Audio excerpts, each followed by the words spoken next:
So when the kid says F off and you say, I can see you're angry, but sit down, please.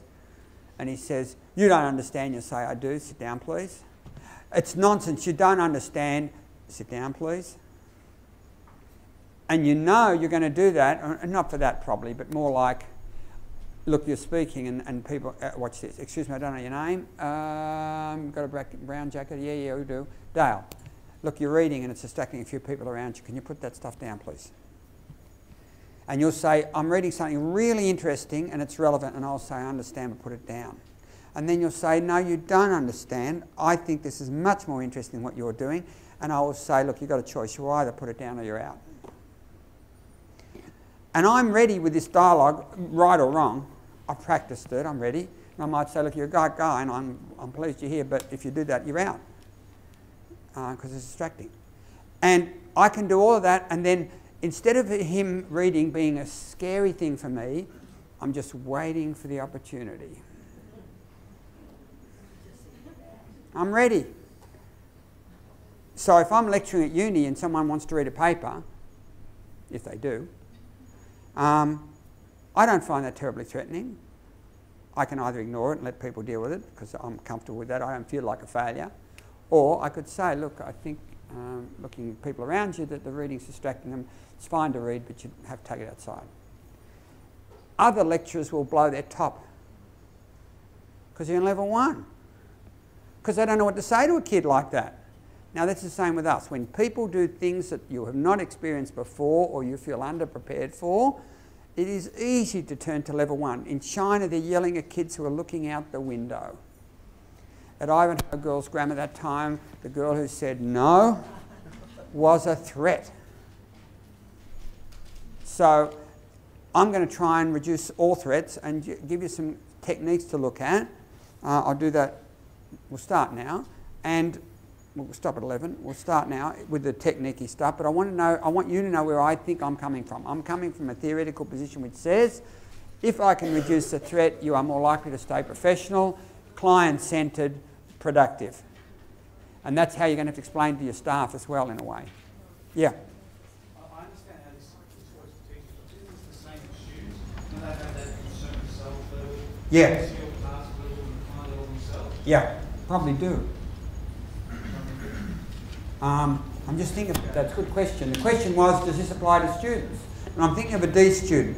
A D student would have an enormous amount, yeah, they'd be stuck here. Because they know they don't have the skills, they say they don't have the skills to do this work. Therefore they know, inverted commas know, that they are going to demonstrate their stupidity. Therefore they see this as a high stakes activity reading. Therefore they'd rather challenge everything and even be thrown out rather than read. Yeah. It's not bad. Yeah. Well, I mean, we could deal first of all with the self-talk, which we do. We say, you're a good kid. You know, I like you. Or we say, tell me how threatening the work is, and I'll help you work with it. So you improve the self-talk, or you reduce the threat level in some way, getting past that person? Yeah, I suppose it's true. I haven't thought of it that way. Yeah, you're right.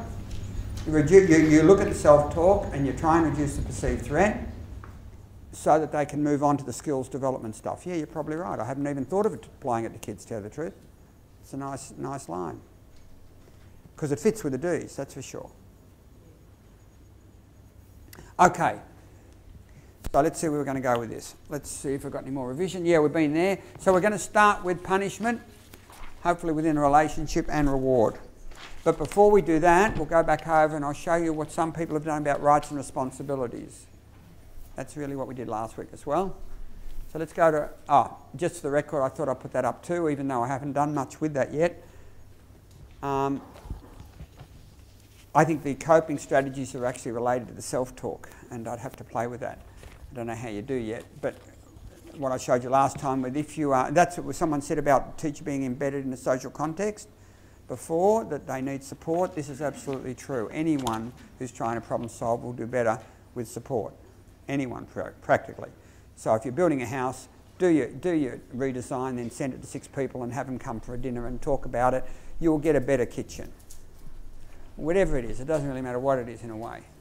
So you're getting different perspectives on the same problem, and you're going to generally, in this case it's a lot easier because we will determine in a way what is productive practice. So if that person was being sent out to have the conversation with the kid while you looked after the class, the next thing to do is to have someone standing beside that person with a little checklist. Did the teacher say, I'm really pleased you let us come out because I need to understand what happened? I need you to help me understand that. That's already steps 1 and 2. I felt I had to send you out because your behaviour was having this impact on others. That's step 3. The kid says something, she listens to it, so the only reason you were talking was because you thought you were falling behind. That's step 4. Reframe. Good kid, falling behind. It's not true. The kid was just talking about the football, and I knew it, but I don't frame it that way. I want them to own it. So I say the only reason you were talking was you're falling behind. Step 4. But when you talk, others are distracted. Are you saying your need to keep up is more important than their need to learn? Step 5, confrontation. So you can see there's a problem. Step 6, can you see there's a problem? Step 6, next time you fall behind, what can you do instead? I'm going to give you all this stuff, obviously. But what I mean is that if you had a socially embedded sort of a schedule of practice, best practice as it's currently known, then you could give feedback in a constructive way. And that's going to be very important. Otherwise, it's not as helpful as it might be. You might have people coming in with some counterproductive ideas. So I'm going to try and identify best practice and then give you a checklist to think about for each of these skills. Mainly discussion, involvement, hinting and reward, and punishment. Okay, so we are now talking about A's and B's. We are also allowing for the fact that C's and D's are in the class, so we inadvertently are going to do it to them as well, even though it won't work. And the way we'll know they're C's is because it doesn't work. C's are sent out. So we're assuming for this morning, and probably the rest of the day, we're only dealing with what's best for A's. And so if I went to the client level, this is best for A's and B's. It's probably not best for C's. In fact, it's counterproductive for D's, but I can't help that. They're there. So when I punish a D, I already know the kid thinks I hate him every time I punish him, and it's not true, and I'm going to have to minimise the damage by saying you're a great kid, but when you talk they can't hear, so be quiet. And I know I'm going to try my best, but I know he's going to, before I get the words out of my mouth, say, he's going to hear me say, I hate your guts, keep your mouth shut. So some of these techniques will be, at the client level, they'll be great for A's and B's, but they're not going to be, they're going to be counterproductive for C's and for D's, and for C's they're not going to help much. So, but we understand that, it's okay. So what are they? Well, first we're going to start with expectations, and as we have said, the expectations are based on that and that, and you've got this on your sheet, so don't worry about it. It's on a page numbered 8 at the bottom, package. First page numbered 8 at the bottom, and it's got that on it. And that is, and by the way, I was really annoyed in the book. When they did the book, they thought I made a mistake and they took out these dots. And they shouldn't have, because in expectations, I do not know all the expectations. I'm not going to make a list of 7,000 responsible behaviours. I only put them there as exemplars so they can infer, induce what I mean by the concept.